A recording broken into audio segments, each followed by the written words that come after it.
Okay, so last video we finished up cutting out all the leather. What we need to do next is transfer all of our designs onto, from our paper onto the leather and cut it out and do all the tooling and all that stuff. And once we get all that done, we're actually going to die. So, as I mentioned in my, tools to have, we're just going to use some tracing paper. I've got my design here. I'm just going to use a regular mechanical pencil for this. And, with these, since they're kind of smaller pieces, I'm going to try to see if I can't get all the designs, or at least most of the designs,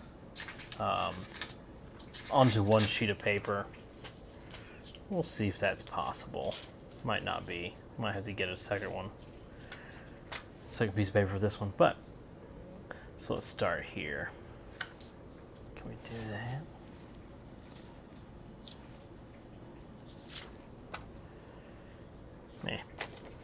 Doesn't matter. Okay. So here we are. Now a lot of people I know are like, well, I don't have any artistic ability. I can't draw, whatever. I made these in Photoshop, or you can use GIMP, other kind of free software programs. And I do a bit of finding clip art, and I'll edit it and make it suitable to my needs. But I don't think you really need to be someone who's like, I need to be able to draw in order to do these kinds of things. I don't necessarily think that's a requirement you have to have. I mean, right now I am tracing over an image, and everybody can follow, lines that are already drawn, and I'm not being too specific. Not trying to be exact, I'm just boo boo boo boo. Because again, once this goes onto the leather, it's going to be even more kind of squiggly lines. Because believe me, the transfer with the stylus onto the leather gets even more kind of janky. That's really hard to control, which is fine because the cutting and the tooling are going to fix a lot of those problems. Going to clean up a lot of your edges. So here we're just trying to get the image drawn. Now some people will just probably you can just use the paper. You don't have to do what I'm doing, put it on tracing, this kind of extra step, some people will say. But the reason why I use tracing paper as opposed to using the paper itself is so I can have something a little translucent. I can see through it when it's on the leather, so I can kind of see what areas I've transferred from the tracing paper onto the leather itself. I've used just the paper, and you go, oh crap, where have I been? Where have I been? Where am I going? That kind of stuff. Whoops, I kind of moved my tracing paper a little bit. Obviously that's where you can tape the things together. I'm not too worried. I didn't get it too off, and you can always realign it if you need to. Whoop.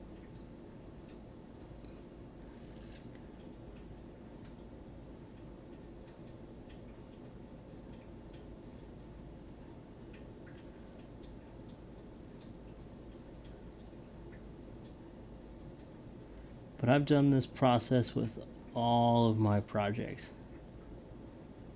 So I've done every single thing.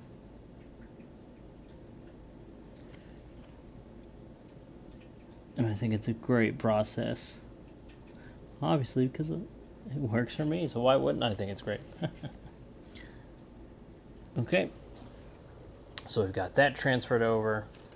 that's good. One thing I'm probably right. Sometimes that's what I was gonna say. Sometimes I would actually mark kind of the edges here, but I'm not gonna worry too much about that. I can kind of eyeball it once I get it onto the, place this onto leather. I can eyeball it and be like, oh, that's where I need to be. Okay.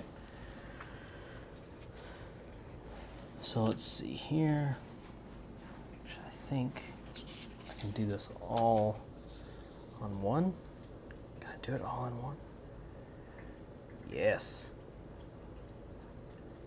All right. So we can do this all on one page. For this, all I'm really worried about is this kind of filigree design. And here I am going to kind of mark the corners and the edge of the piece so I can kind of line it up. Is there kind of little markings just so I can make sure I'm in the correct spot later.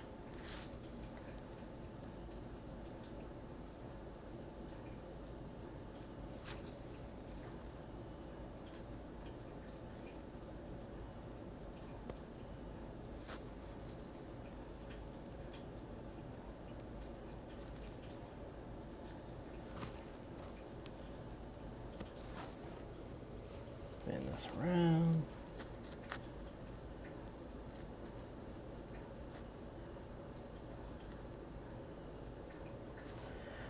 Ta-da! So I've got that piece marked out, and we'll do the same with this. I guess what's nice is since this is the only line I'm worried about, it doesn't matter if this kind of runs into that spot. And what's nice about doing it on the tracing paper as well is I'll always have each of these steps for later if I ever want to recreate this thing.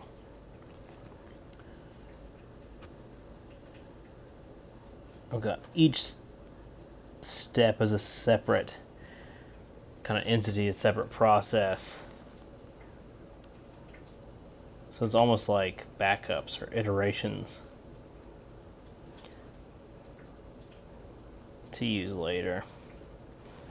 All right, there we go. What's nice, for these we may even be able to use the wing divider to score in, but we'll get to that when we come to it. Okay. Okay, so what I'm going to do is transfer these onto the leather, right? So we'll start with the more complicated thing first. Okay. So how do we get this onto the leather? Well, we're going to take just a bowl of water and a sponge. Set this off to the side. And we're going to, what we call is case the leather. So I'm going to just wet this sponge, kind of wring it out a bit. We don't want it soaking. And once we have that, I'm going to put this onto the leather. Okay. This is called, again, casing the leather. Oh, I love that smell. Really brings out the natural smell of leather. It's great. Okay, so I have put that on there. And what this is going to do is as this water penetrates into the leather, it's going to start going, seeping into it, and the leather is going to soak in that water. You can even see it when you do your own stuff. You can put a little drop of water and you'll see it seep into the leather, because just like skin, obviously this is was one skin, it's porous, and so it's going to draw in all that water. But what this is going to allow us to do is it's going to make it a little bit softer, a little more pliable, and wanting to accept markings and those kinds of things like that. But what we want to do is we don't want to do it right away. It's a little too soft, a little too pliable. And any markings we do aren't going to be very crisp. They're going to be kind of muddy. So we're going to allow this to dry, or it's going to look like it's drying. We want it, I mean, it's already started right here. But what we want to happen is the color of the leather to return back to this color. Now you're going to think, well, that doesn't mean it's dried out again, the water's not there. No, the water is still going to be in the center of the leather, and that's where we want it to live. So right now we're just going to leave it on this top portion. So I'm going to actually stop the camera, allow this to dry out. It's going to take a little bit of time. And once this is, all the water has soaked in, we'll come back and we'll mark it in. All right, so as you can see, we've kind of gotten back to the normal color there, and we're ready to start marking this little moose head onto the pauldron. Now, one thing I wanted to say about casing leather, one thing that can happen sometimes is you might be, you wet a piece of leather, you're working on it, and you might have to go somewhere. Well, one thing a lot of professionals and guys will do is they'll take the leather and then wrap it in saran wrap or some type of plastic bag or what have you, and then stick it in a refrigerator. And that'll actually keep keep the water in the leather longer and keeps it from drying out, so you don't have to keep wetting and keep wetting and keep wetting the leather, because that can kind of start to bow up the leather and those kinds of things over time. So you don't want to do it too often if you don't have to. But in our case, we should be good. This should be real fast. Okay. So again, I'm using the tracing paper so that way I can kind of still see my leather below. I'm just going to kind of center it up. And here I am using my stylus. I'm going to use the pointier end. This is a ballpoint, and this is just kind of a little sharper end. And once again, I'm just going to start tracing. So I'm just going to pick a spot and start moving along. So this part's kind of weird, a little tricky, because you're obviously not actually making any marks that you can see. So a lot of times you're like, wait, where did I leave off? Where am I going? I've done some really intricate designs, and about halfway through this transfer, I'm like, holy crap, where am I? So my best advice is just try to pick a spot and stick with it. Don't jump around a bunch. Like, don't do this and then a little bit of this and then here. No, it's like, okay, so I'm just going to do this antler here, and I'm going to make sure it's all done before I move to the next part. Just moving around. I'm trying to be as respectful to my original design and lines and mark it. Not always going to be possible. Sometimes you're going to go a little outside. Things are going to jump a little bit because the natural grain of the leather, the stylus can kind of get caught in it and jump on you. So one thing, again, I'll keep saying, I'll keep iterating over and over and over again. The tooling is going to fix a lot of those mistakes. So don't worry about it. Don't get too beat up. If you're not perfect with following those lines, you'll be good in the end. Again, the whole is much better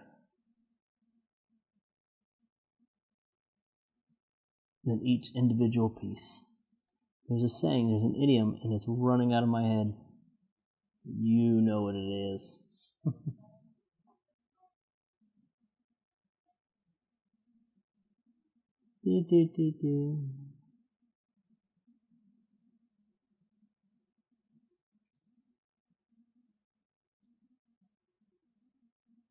Boop.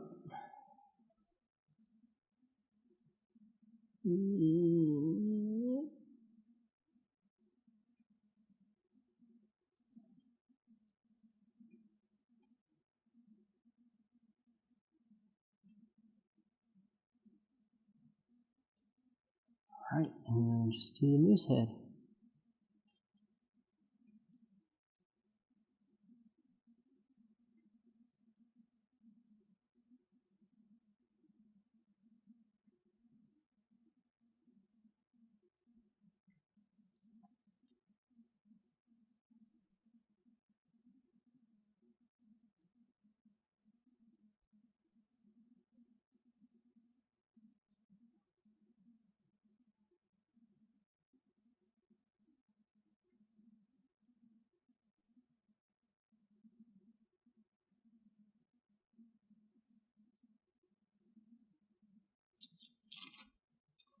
All right, and that's it.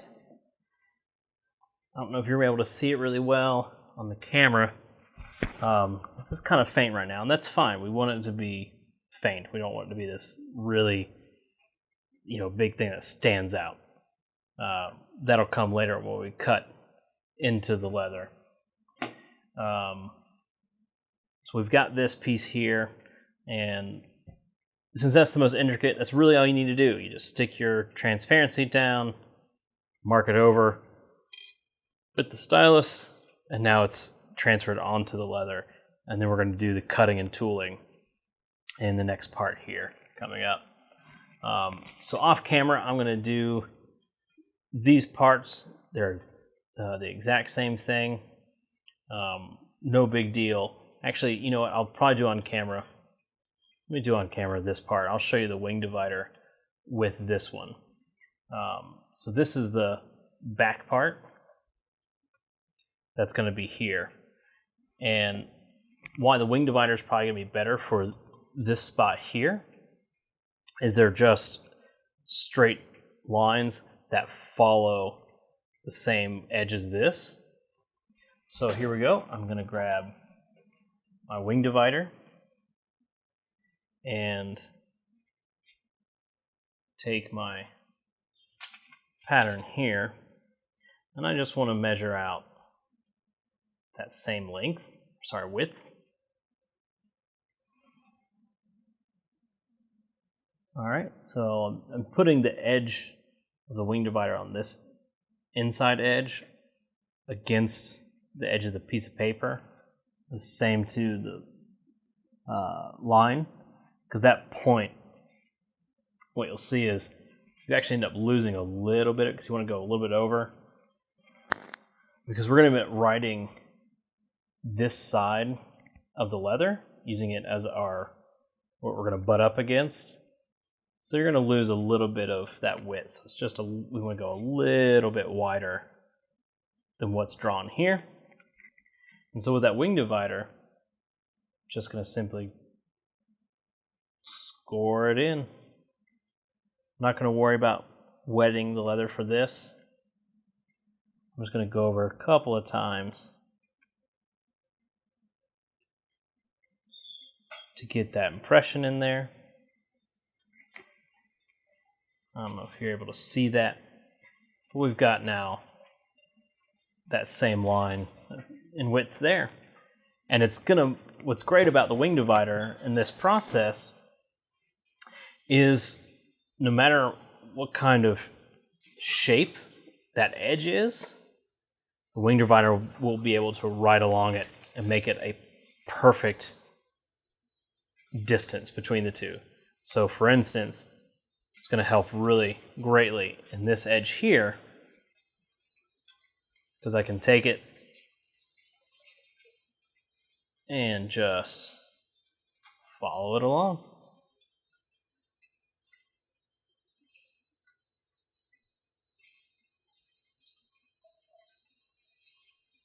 Boom. I'll just do that a couple more times. And with the wing divider, for me, I like to put this arm here that's used to adjust it, grip it in the palm. I should actually put this arm here, cradle this within my thumb and forefinger, and that way I can really direct it. Kind of put our fingers here.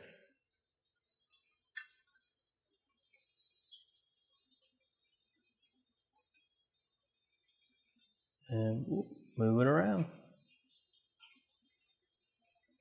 gonna stand up for this.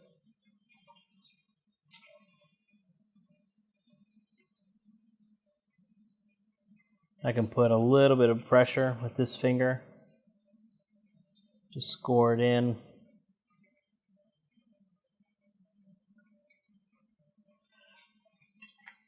And so the great thing with doing the wing divider like this is when we get in with our swivel knife to do the cuts, this marking is going to create a nice groove for us that the swivel knife is going to want to naturally fall into. And the same thing with this here. That swivel knife is naturally going to want to follow these lines we've made. To a degree, we can control it a little bit more so it's not all over the place. Okay.